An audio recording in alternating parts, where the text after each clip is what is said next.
நேத்து நடந்த எபிசோட வச்சு பார்க்கும்போது, ரவி அண்டு நம்மளுடைய ஜாக்லின் இந்த 2 பேரு மேல தான் எல்லாத்துடைய கண்ணுமே இருக்கு. நீங்க நல்லா நோட் பண்ணுங்க. மீதி எல்லாத்தோட கண்டஸ்டன்டோட பேர் டக்குன்னு கேட்டீங்கன்னா, உங்களுக்கு ஞாபகமே வராது. இவங்க 2 பேத்தோட பேர் மட்டும் தான் உங்களுக்கு நல்லா அழுத்தமா ஞாபகம் வரும். ஏன்னா, நாமினேஷன் லிஸ்ட்ல இவங்க 2 பேத்து பேர் தான் அழுத்தமா இருக்கு. ஏன்னா, இவங்க 2 பேரும் கொஞ்சம் கன்னிங்கா இருக்காங்க. ஒண்ணு வந்து நம்ம ரவீந்திர அவர்கள் என்ன பண்றாரு அப்டின்னா, தான் வந்து நம்மகிட்ட வந்து பிசிக்கலா நெறைய ப்ராப்ளம் இருக்கு. அவர் ரொம்ப ஒரு ஒண்ணும் இல்ல கன்ஃபெஷன் ரூம்ல உட்கார்ந்து அவர் பேசும்போதே மூச்சு திணற பேசிட்டு இருக்கிறாரு. ஒரே ஒரு விஷயம் அதே மாரி இந்த ஒரு கேம் வச்சிருந்தாங்கல்ல. இந்த சேர்லருந்து அந்த சேர் ஓடுற கேம்ல ஃபர்ஸ்ட் அவர் தான் ஓடி வர முயற்சி பண்ணாரு. எல்லாம் ஓடி முடிச்சுட்டாய்ங்க. முடிச்ச பிறகு அவரால 5 செகண்ட் கழிச்சு தான் ஓட முடியுது. அவருடைய உடல்நிலை ஒத்துழைக்கல. நான் வந்து பாடி ஷேமிங் பண்ணல. நிஜமாலுமே இந்த கேம் வந்து பிசிக்கலி டிமாண்டிங்கான கேம். அதுக்குள்ள உட்காந்துட்டு வந்து நான் இவ்வளவு தான் இருப்பேன், அப்படிதான் இருப்பேன்னு சொல்லிட்டு இருக்க முடியாது. அத அவர் வந்து சரியா பண்ண முடியாது. அது வந்து கஷ்டம். அவரு என்னதான் வந்து ஸ்ட்ராட்டஜிலாம் யூஸ் பண்ணிட்டு உள்ளுக்குள்ளேயே வந்து சர்வே பண்ண முயற்சி பண்ணாலும், ஒரு லிமிட் வரைக்கும் தான் அவரால பண்ண முடியும். அத தாண்டி அவரால வந்து ஒண்ணும் பெருசா பண்ண முடியாது. அத நம்ம ஒண்ணும் மறுக்கவும் முடியாது. ஜாக்லின் பொறுத்தவரைக்கும், ஜாக்லினோட விஷயம் என்னன்னா, ஆல்ரெடி ஒரு வாய்ப்பு வந்து டிவில கிடைச்சுட்டு, அந்த வாய்ப்ப சரியா பயன்படுத்த முடியலைங்கிற அந்த பெயின் வந்து ஜாக்லின்ட்ட இருக்குது. அது வந்து ஆரம்பத்திலேயே தெரியுது.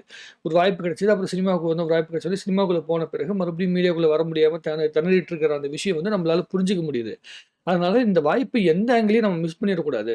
ஏதாவது ஒரு ஆங்கிள்ல வந்து நம்ம ஹோல்டு பண்ணி நிறுத்திடணும் அப்படிங்கிற மனநிலையில தான் ஜாக்லின் பேசிட்டு இருக்காங்க. அதனால எடுத்தோனே நம்ம கன்டென்ட் குடுக்க ஆரம்பிச்சிடணும். எடுத்தோனே நம்ம பேசிட்டு இருந்தா, இல்ல வந்து பூசி முழுகி பண்ணிட்டு இருந்தா ஒண்ணும் வேலைக்கு ஆகாது. எடுத்து தட்டி விட்டுருவோம்.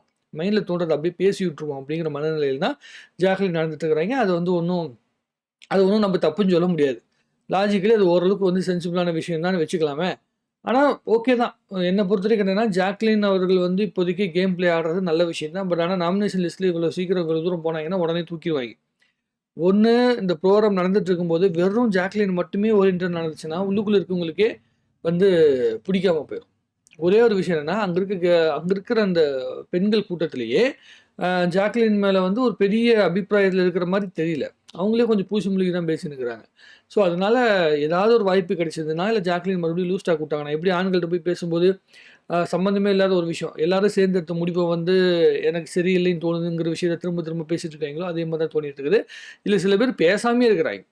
இப்போ நல்லா பேசிட்டு இருக்கிற ஆட்கள் யாருன்னா, ரவியும், ஜாக்லின் தான் அழுத்தமா பேசிட்டு இருக்காங்க. மீதி எல்லாருமே சும்மா அங்கங்க உட்காந்து ஜாலியா பேசிட்டு இருக்காங்களே தவிர, கேம்க்குள்ள வந்து வரணும் அப்படிங்கிற கான்செப்ட்குள்ள இல்ல. 106 நாட்கள் இருக்குது. அப்போ பொறுமையா கேம்க்குள்ள வந்துக்கலாம்னு நெனைக்கிறது வேற. பட் ஆனா, எடுத்தோனே கன்டென்ட் யார் குடுக்குறாங்களோ, அவங்க மேல விசிபிலிட்டி ரொம்ப அதிகமா வரும். அதுதான் இங்க மிகப்பெரிய விஷயமான இது.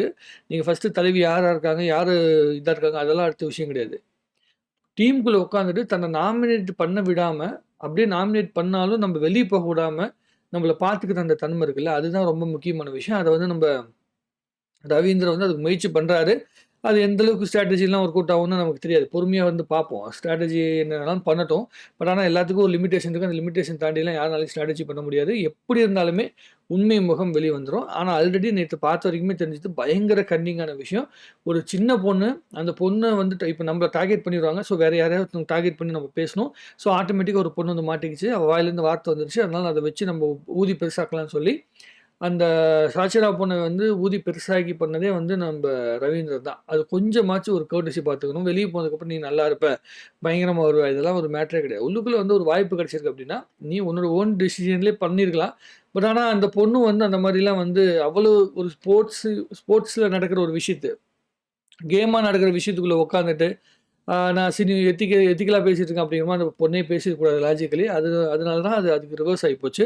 ஸோ மறுபடியும் வைல்ட் கார்ட் என்ட்ரிலாம் நடக்க போதா அப்படிங்கிறது தெரியல. எனக்கு தெரிஞ்ச வரைக்கும் அடுத்த இந்த ஒரு வாரத்துக்குள்ள கண்டிப்பா இவங்க 2 பேர வச்சு தான் பயங்கரமா ஓடிட்டு இருக்கும்னு நெனைக்கிறேன். 24 ஹவர்ஸ் ஓடுதில்ல. அது ஏதாவது நமக்கு ஒரு லீடு கிடைக்கும். ஸோ பார்த்துட்டு, இன்னும் டீட்டெயிலா நெறைய விஷயங்கள் வந்து பேசலாம். உங்களுக்கு இவங்க 2 பேத்த பத்தி யோசிக்கும்போது என்ன தோணுதுங்கிற விஷயத்த நீங்க கமெண்ட் எழுதுங்க. எனக்கு இதான் தோணுச்சு. எழுதிட்டேன். அதுக்கப்புறம் இப்ப தான் கொஞ்சம் ஃப்ளோல வந்துட்டுருக்கோம். அடுத்த இதில இன்னும் 2, 3 விஷயம் தோணுது. அது தோன்றதெல்லாம் நம்ம கன்டென்ட் பண்ணுவோம். நீங்க உங்களோட கருத்துக்கள வந்து சொல்லுங்க. பிக் பாஸுக்குன்னு தனியா ஒரு பிளேலிஸ்ட் இருக்கு. அந்த பிளேலிஸ்ட்ல தான் இந்த வீடியோஸ்லாம் பிளேஸ் ஆயிருக்கு. தயவு செஞ்சு அத பார்க்கணும்னு நெனைக்கிறவங்க பாருங்க. சப்ஸ்கிரைப் பண்ணணும்னு நெனைக்கிறவங்க சப்ஸ்கிரைப் பண்ணுங்க. உங்க கருத்துக்கள் எதுவா இருந்தாலும் சரி வந்து நிறைகளோ, குறைகளோ அத தாராளமா கமெண்ட்ல சொல்லலாம். அதுக்கப்புறம் அத நம்ம திருத்திக்க முயற்சி பண்ணலாம். நன்றி, வணக்கம்.